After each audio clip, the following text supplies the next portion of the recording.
Hey there, welcome back to High Infidelity, the best channel for cheating stories. Like and subscribe to channel for more spicy stories. Now, let's get into today's story video. No doubt you will be surprised to hear that reconciliation did not work. Surprise! Reconciliation failed, and I am finally justified in my claim that my wife has been lying to me, and everyone else, the whole time. Feel free to remark, "I told you so." My daughter's birthday was over the weekend, so my wife announced it on Facebook. Her AP left a remark on the post. This resulted in 2 days of messaging between him and my wife.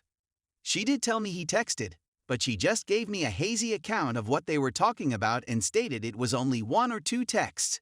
She tell me he's asking how old our daughter is and so on.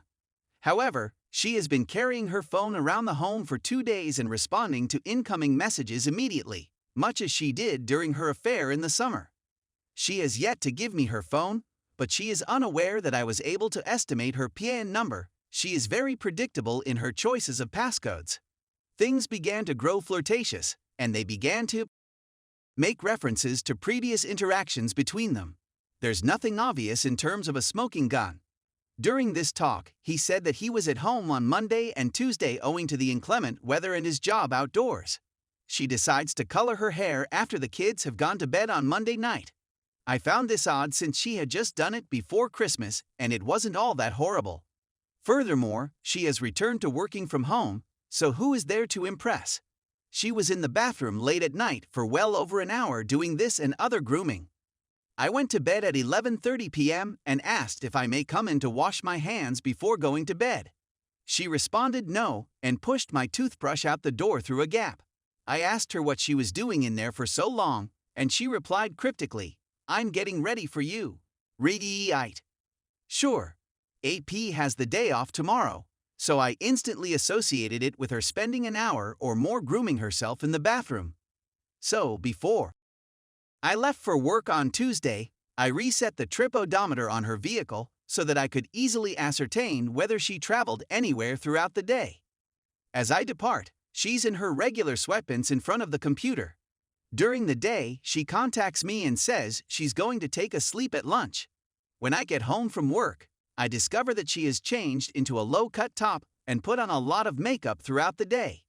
When I ask her about the breast shirt, she deflects the topic. I thought she could have changed her mind about taking our kid to his activity tonight, since she stays out at a neighboring bar while he is engaged, but instead she goes and puts on a new long-sleeve sweatshirt after dinner. So, what's the deal with the breast shirt throughout the day? I glance at the automobile, and there are 5.5 kilometers on the trip counter.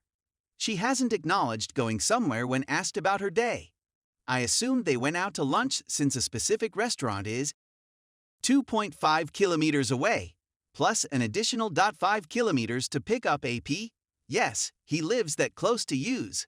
7-minute walk. As it turns out, I was somewhat off. Instead of eating lunch, she went to his place, bought tea, watched TV, and had. Finally, justice has been served. To be honest, I'm not even bothered. I already had low expectations based on her lack of remorse, blame-shifting, and lying. I'm relieved to know that I'm not insane.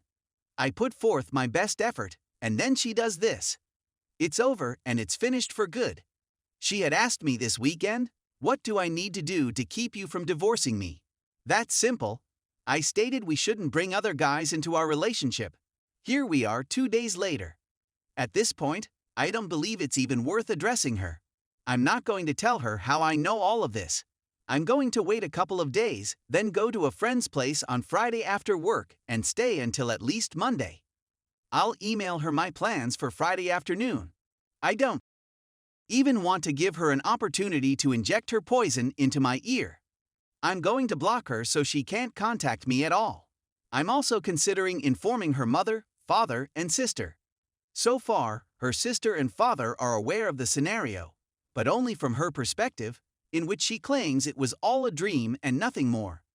I'd want to say something along the lines of, "I'm sorry to tell you that Name has been lying to me and to you the whole time." Despite our efforts to reconcile, she met Name on Tuesday and had with him. I'm going to file for divorce. Thank you for accepting me into your family and for all of your previous kindnesses. Please be there for her and the kids as they face whatever comes next. Have a wonderful life. So far, no one has heard a word from me regarding this scenario, so I'd want to push her narrative control a little bit, particularly with people closest to us. At the very least, I can claim I tried. Despite my lack of hope, I was truly trying, and she even told me and several of her friends that things were improving. Then she goes and repeats the process. Whatever culpability I previously felt for my wife's infidelity, I no longer feel since I committed to reconciliation, and she plainly did not. This time it is unmistakably on her, and now I'm done. I shall make no more efforts on her behalf. She has clearly proved that she is not worth it. Story 2. Need support, married 1/2 years. Wife cheated and left. Can't get out of depression mode. Not sure how to move on. I believe it all began in June. My wife and I had been battling to relocate and find new careers. Her job made her sad, and she couldn't find work here. We decided to attempt to relocate to the north. Throughout our hunt, she became more unhappy with my inability to find a job in my profession in the location where she wanted to go. She and I had a buddy who joined our social gaming group during and before this period. He's 55 years old, rides a motorbike, smokes heavily, and doesn't give a. My wife had become close to him to the point that she sent him a photo. I found out because she admitted out of nowhere. I had a complete meltdown and told her I would try to forgive her and that she would never do it again. After a month, everything seems to be okay. I was on the verge of completely forgiving her. That's when she decides to join him on a drinking spree. I lose touch with her as the night progresses, and eventually after the bar shuts. She finally returns home and informs me that she was babysitting him because he had too much to drink to drive home. Of course, I had my doubts, but I didn't pursue them. A few days later, I find myself having Facebook talks with him. Chats that are far nicer than a married person should have. I decided to approach her and inquire about her connection with him. What did she do? Is she looking for a divorce? At that time, she experienced a mental collapse. She claimed to have kissed him and had affections for him. She decided to pack a suitcase at that time since she didn't want to be there. I tell her that tonight will determine the fate of our relationship. She could have gone anyplace else, but she chose to go to his house. I'm plainly irritated, and important time has passed. If you sleep with him, don't come home, she said on Facebook in the middle of the night. She texted me in the morning to say she'd be swinging over to retrieve some things. I inquired as to why. Because of what you said the night before, she said. For the next several weeks, we'll meet up, she'll receive her things, and we'll talk/argue. She never confesses that what she did was incorrect, or that anything was her responsibility.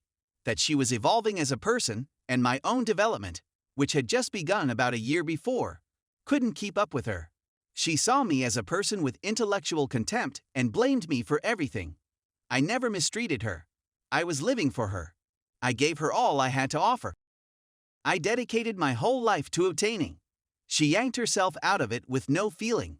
I was alone, furious, wounded, and emotionally distraught. I'd never been wounded like this before. My future was in tatters. I miss my soon-to-be ex-in-law family. She yanked them from my grasp. Over the previous several months, I've learned a lot about her that she never told me. The first was discovering that she was bipolar 2.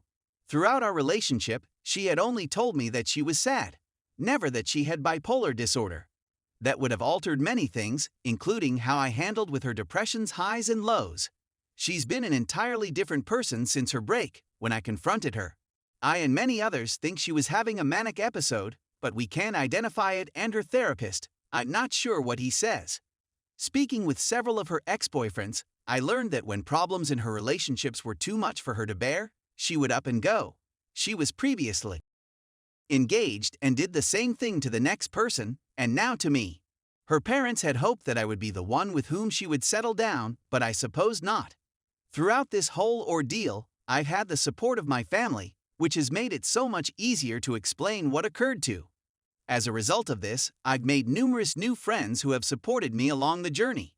But, being the introvert that I am, I'm at a loss on what to do other than discuss with my therapist.